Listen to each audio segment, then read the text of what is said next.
Muy buen día, soy la profesora Elvira Sandoval y estamos nuevamente en una sesión y esta vez vamos a hablar de la selección del personal, pero vamos a hablar del conflicto y las soluciones que le podemos dar al mismo.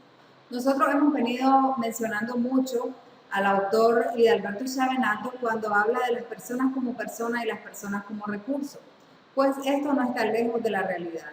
Las personas como recursos son las mismas personas que trabajan dentro de una organización, pero que nosotros estamos revisando y obteniendo el máximo potencial de ellos en cuanto a todo lo que corresponde a su conocimiento, a su experiencia, a lo que nosotros podemos adquirir de esta persona. Esto para cumplir los objetivos de la empresa. Sin embargo, también las personas como personas son las mismas que son los recursos, pero que trabajan dentro de la organización con objetivos individuales, con carácter, con personalidad, temperamento y muchas cosas, ¿verdad?, que corresponden a sus habilidades, que nos ayudan a poder hacer enriquecida nuestra empresa u organización. En esta ocasión les estaré presentando entonces en pantalla lo que corresponde a nuestra información acerca del desarrollo de personal y la gestión del talento humano, que nos llevan a dominar las técnicas y procedimientos del manejo de conflictos dentro de una organización, determinar las normas y las políticas de promociones que pueden existir dentro de la organización y vamos a estar explicando la importancia de la estandarización de criterios de conducción y desarrollo personal dentro de una organización. Entre los contenidos les mencionaba que estaba el manejo de conflictos, los principios de delegación, los principios de la unidad de mando, los incentivos y promociones, el establecimiento de los estándares y criterios, la acción correctiva y la participación activa. En el caso de los conflictos tenemos dos formas de manifestarlos. Una de la forma emocional y otra de la forma racional. Cuando nosotros dejamos llevarnos por las emociones, lo normal y lo común es que huyamos del conflicto. Si no fuera así, no hubiesen matrimonios destruidos, ¿verdad?, que terminan en divorcio. Si no fuese así, no hubiesen amistades rotas, porque no huiríamos. Si no fuese así, ¿verdad?, si la emoción no nos tocara, no hubiesen hijos que se van de la casa de sus padres a temprana edad o simplemente rupturas familiares. En otra ocasión, tampoco huirían los trabajadores ni renunciarían. ¿Por qué? Porque resolverían un conflicto desde la razón. Sin embargo, el huir nos provoca ese miedo que nos hace corrernos del problema porque tenemos una sensación de que podemos salir mal, podemos salir golpeados, podemos salir lastimados. Entonces, en vez de sentirnos lastimados, lo mejor es huir de ese conflicto. Sin embargo, en la parte racional nos dice que mejor eludamos la culpa. Ok, la culpa va a ser aquí compartida. Aquí no es solamente, ok, compartamos la culpa. Vos tenés culpa y yo tengo culpa. No, a ver, ¿en qué porcentaje o en qué nivel o qué estamos aportando nosotros para el conflicto? Y de aquí, desde esa parte, ¿cómo podemos nosotros solucionar ese conflicto? Esa es la mejor manera racional en vez de huir. Ahora, la lucha. Cuando nosotros luchamos, nos sentimos heridos, ¿verdad? Es una lucha constante interna, pero afecta nuestras emociones. En el caso de la racionalización o de la razón, entonces lo hacemos desde el acuerdo, desde la negociación, cuáles pueden ser nuestros puntos débiles y nuestros puntos fuertes que nos van a ayudar a resolver el conflicto. Eso evita o cura las heridas que tuvimos en un principio cuando lo hicimos de la forma emocional. Luego está el rendirse. Y este rendirse, su contraparte es el consenso. Rendirse es darse por vencido. Rendirse es ya no puedo más o no lo logré más. Sin embargo, el consenso nos lleva a ayudarnos, ¿verdad?, a convencernos de que existe una solución que puede partir de un punto de equilibrio. El conflicto tiene varias etapas. En este caso, decimos que es un proceso y si es un proceso debe tratarse como tal. Entonces, primero es la contraposición o potencial de incompatibilidades. Somos incompatibles, por eso existe un conflicto. Desde ahí nosotros estamos dando ya una solución al conflicto.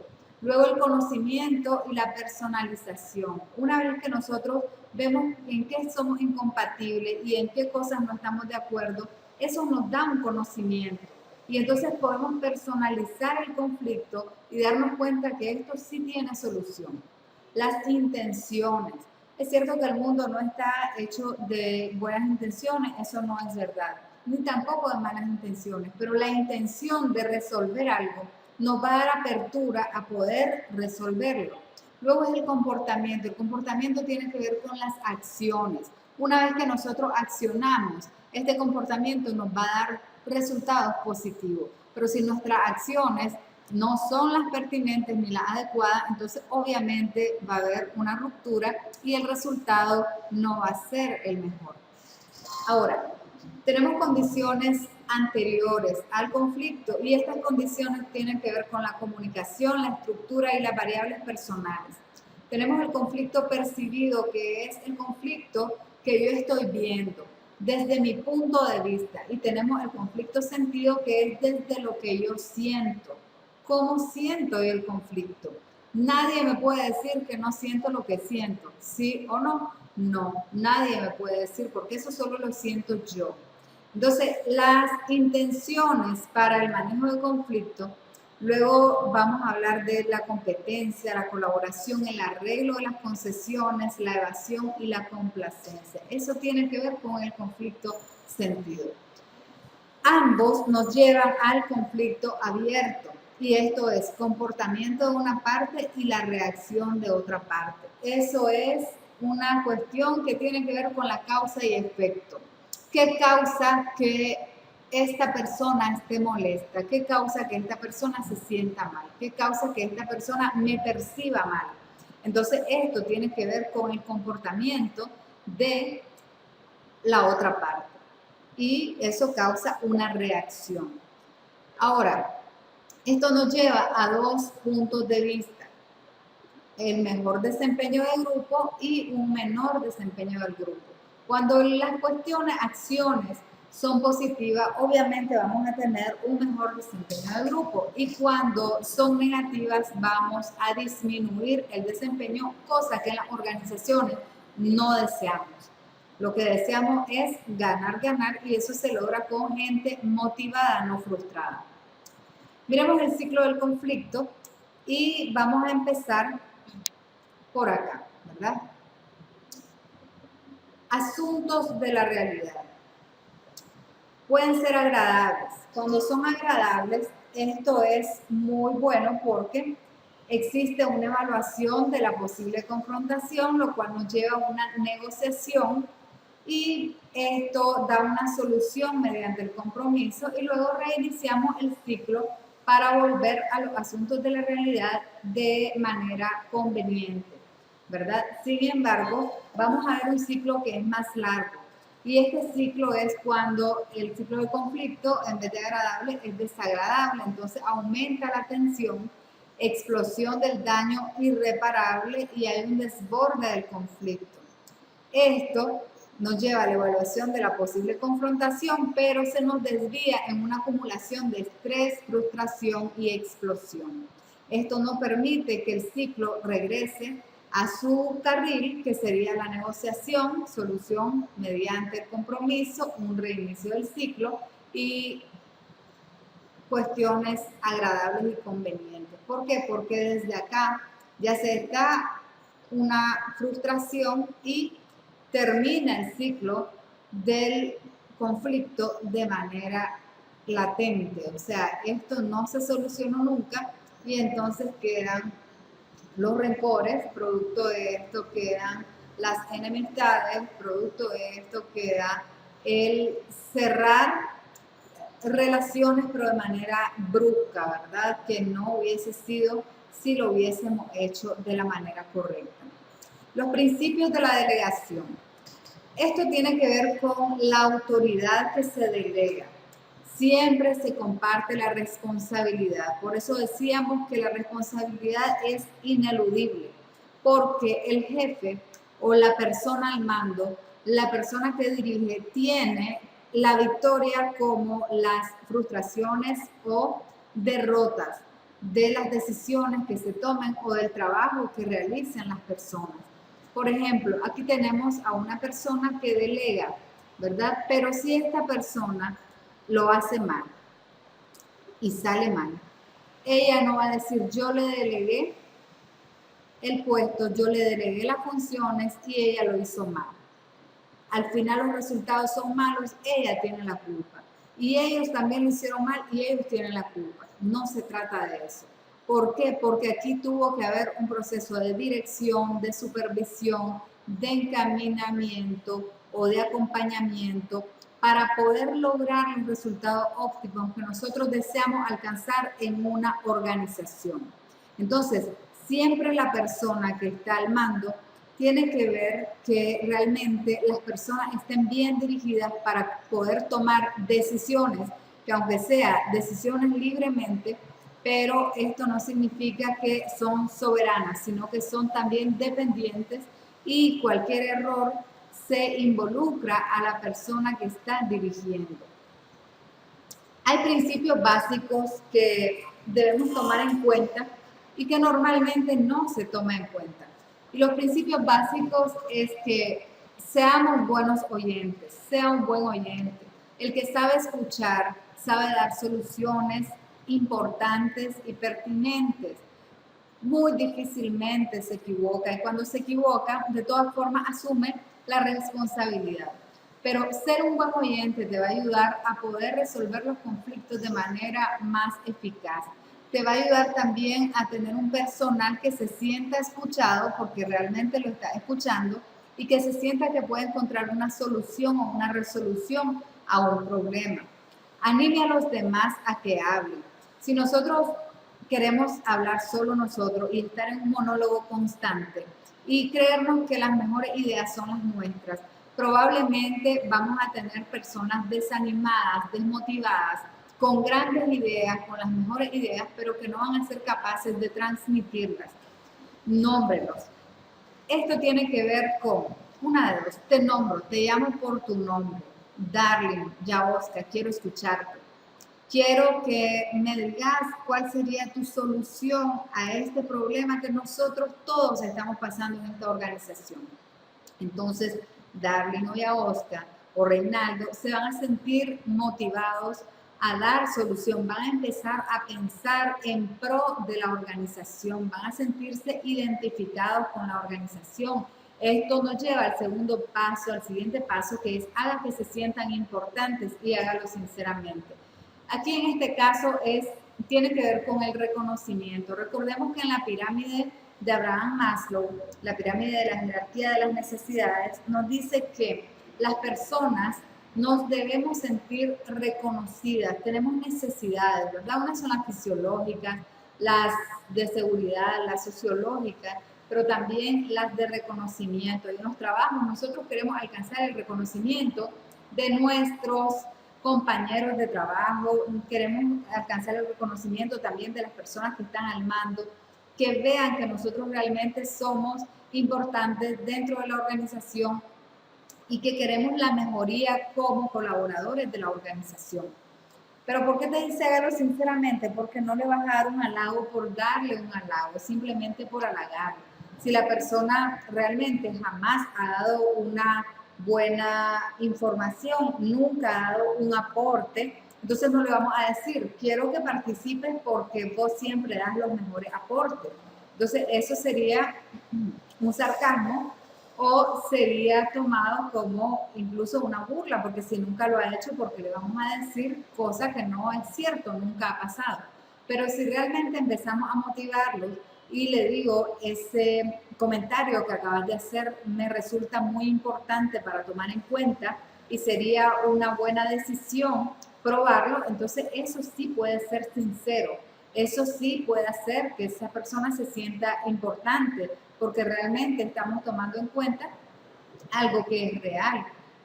Póngase en el lugar del otro.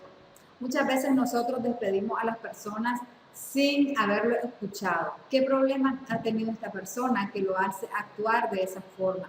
Eso tiene que ver con la empatía. Cuando nosotros hablamos de empatía, siempre en el concepto vamos a escuchar, póngase en los zapatos del otro. Entonces aquí vemos unos zapatos que a lo mejor nos pueden quedar muy grandes muchas veces.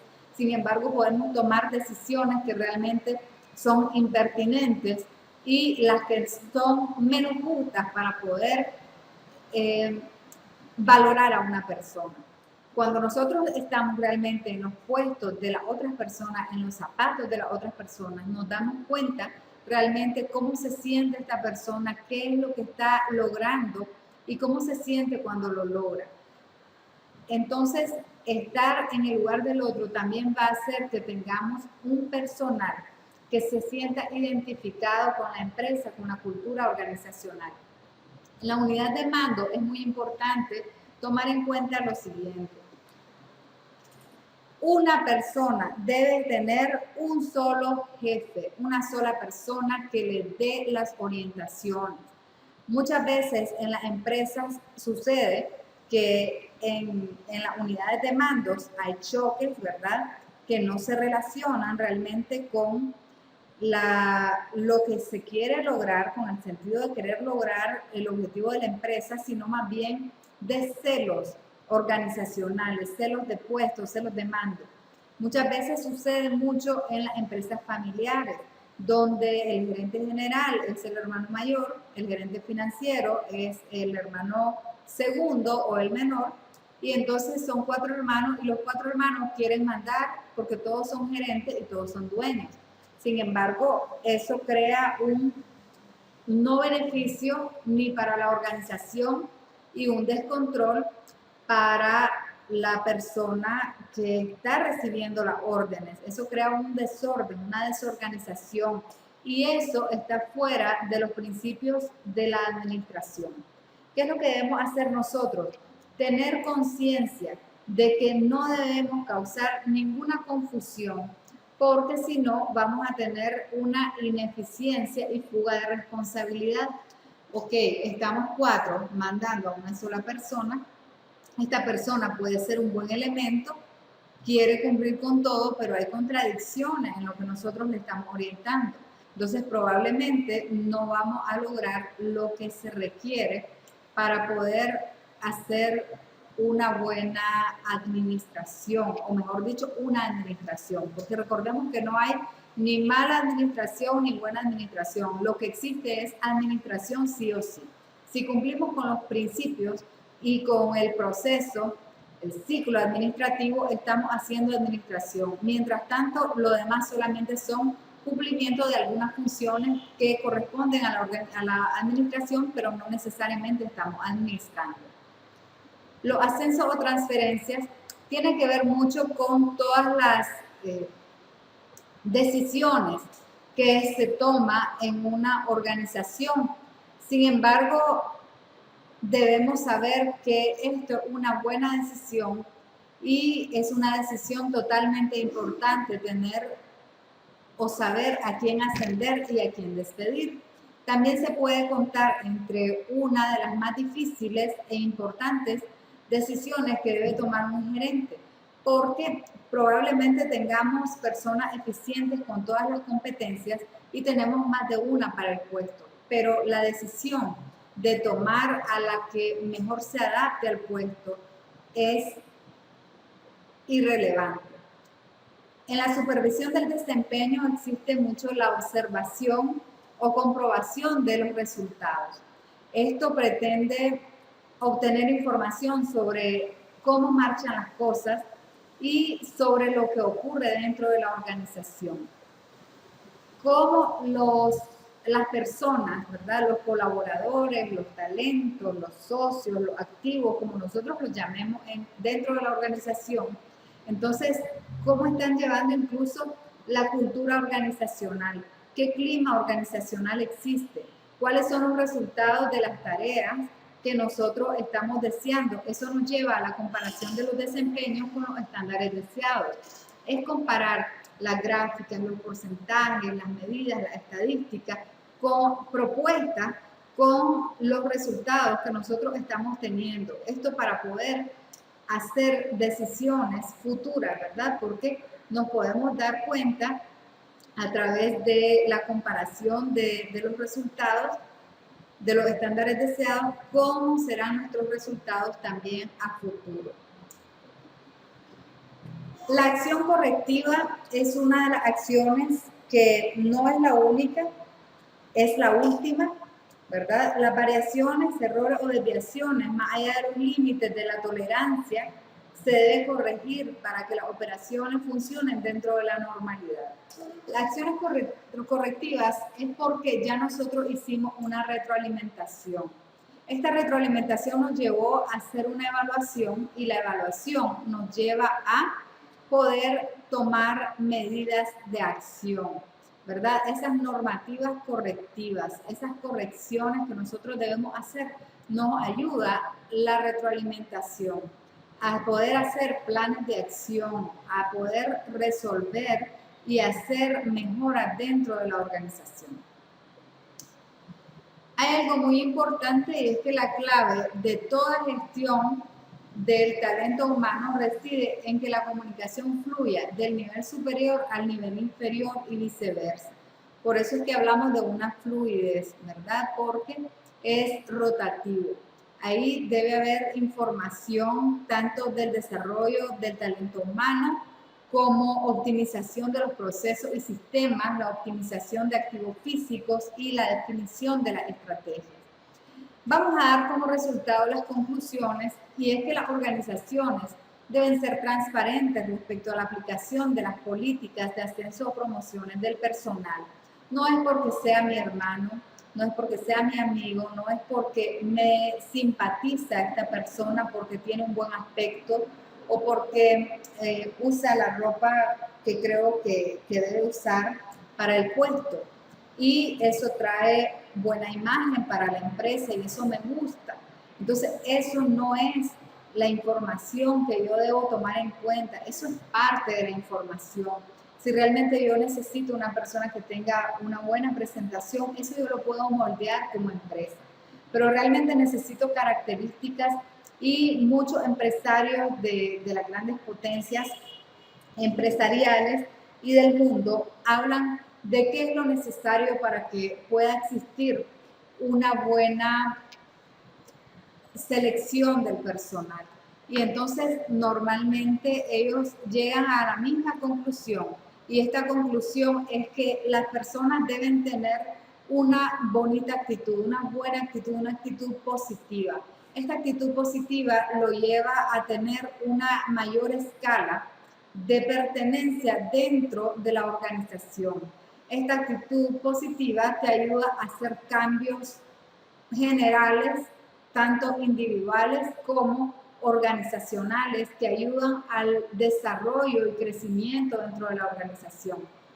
Sin embargo, también existen otros puntos que le llaman los niveles soft o los niveles blandos, ¿verdad? De la persona. Es qué cultura tiene, cuál es su relación con las demás personas, si realmente puede trabajar en equipo o realmente no puede trabajar en equipo, porque no todas las personas están dispuestas a ceder.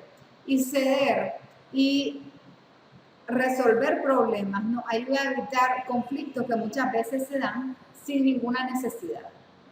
¿Por qué sin ninguna necesidad? Porque se necesita inteligencia emocional. Y la inteligencia emocional es algo que nosotros debemos desarrollar, que debemos desarrollar desde las escuelas, pero normalmente no lo hacemos desde las escuelas, lo hacemos ya en el aprendizaje posterior dentro de una organización, dentro de una familia. Otra de las cosas muy importantes tiene que ser que la persona sea proactiva, que realmente decida evolucionar sus habilidades para poder tener un buen desempeño como persona. Y esto nos va a ayudar a la organización. Entonces, también necesitamos el intelecto, que esta persona sea capaz de poder desarrollarse, que sea un autodidacta, que no solo sea autodidacta, sino que también maneje cursos, ¿verdad? Importantes y necesarios que yo requiero dentro de mi organización. Entonces, todas estas cuestiones deben ser tomadas en cuenta. No solamente la apariencia personal, ¿verdad? No solamente que parezca que tiene buen trato, sino que realmente tenga buen trato. No solamente que parezca que esta persona íntegra, sino que también sea íntegra. Entonces, que todos los valores que nosotros estamos necesitando dentro de una organización sean los que realmente nosotros vamos a requerir de un personal para poder estar dentro del estándar competitivo que ahora se maneja en el siglo XXI dentro del mercado. Personas que se quieran adaptar al cambio. Pero para esto la organización tiene un papel importante también, y es motivar a su personal, no tener personas frustradas o amenazadas, sino que realmente tengan buenas relaciones humanas entre lo empresarial, lo organizacional y lo individual. Por eso nosotros iniciamos con el consejo de Alberto Chavenato en su libro, ¿verdad?, de gestión del talento humano, que tiene mucho que ver con qué es lo que de esta persona como persona me sirve y cómo yo le puedo servir como organización para su crecimiento, y qué de esta persona como recurso me sirve para yo desarrollar mi empresa. Entonces, gracias, porque esta conclusión cierra el tema que nosotros estábamos deseando compartir, y nos vemos en la próxima sesión.